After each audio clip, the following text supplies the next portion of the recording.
Ito na po siya. Marami nang lumabas. Okay.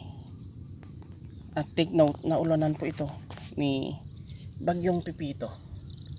Okay. So far so good.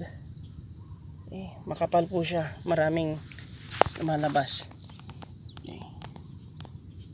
Siguro by Thursday patubigan natin to para yung lupa niya lumambot. Dito lang sa pagitan, sa kanal lang. Okay. Marami na ring barsanga. Okay. Dami nang nakatubo. Okay. Ito sa kabila naman. Yan. So, marami na siya. Marami nang